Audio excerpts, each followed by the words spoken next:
Welcome to day 3 of our phonics work on our English pathway today.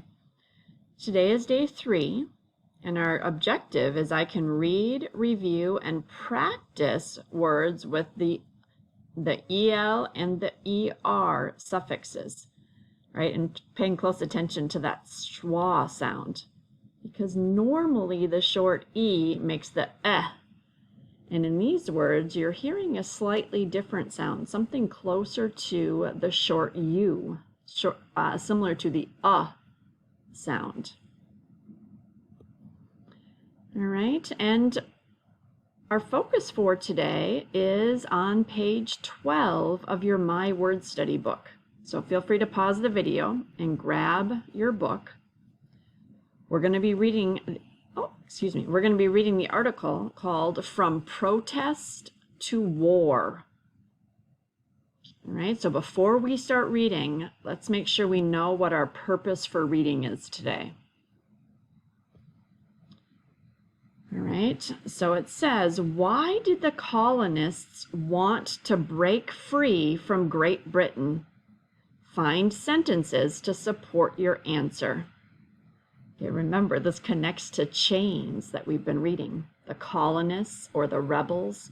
Why did they want to break free from Great Britain? And then we're going to find answers or sentences in the article that support our answer.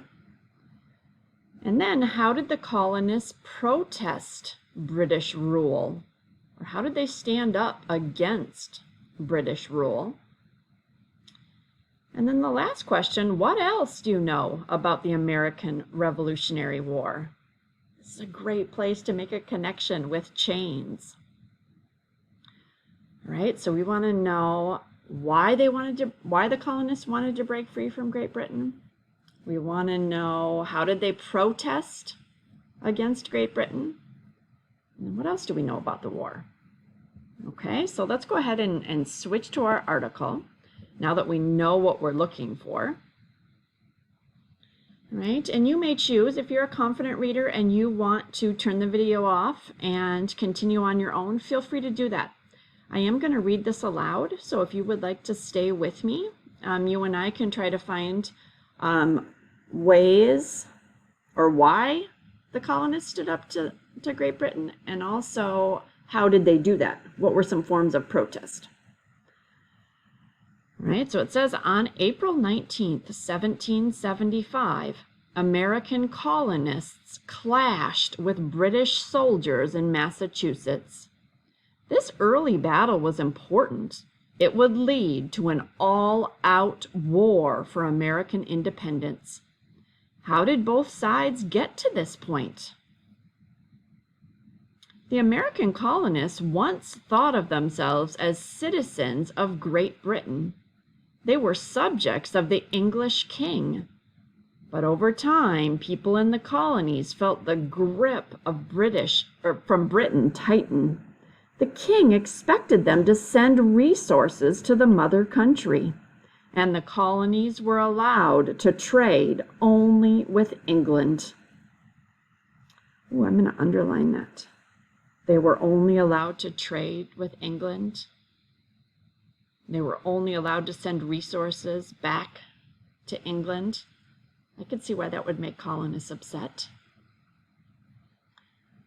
Right? And then it says, protests broke out when Britain increased taxes on the colonies. People felt England had gone too far. A boycott was issued on British goods, the colonists dumped tea in the Boston harbor to protest the unfair taxes. This came to be known as the Boston Tea Party. All right, so I think we found two answers here. Unfair taxes was one thing that made the colonists upset, but one way they protested was by throwing the tea into the harbor. So I want to make sure you underline those. Those will help us understand or answer the questions. Tensions now reached an all-time high. Leaders in the colonies knew that something had to be done. They met to discuss the problem. They made a list of complaints about the way the colonies were being treated. but Britain ignored their complaints. By the summer of 1776, the division had widened past the point of no return. The colonies declared their independence. All right, go ahead, use what we underlined to answer the questions for today.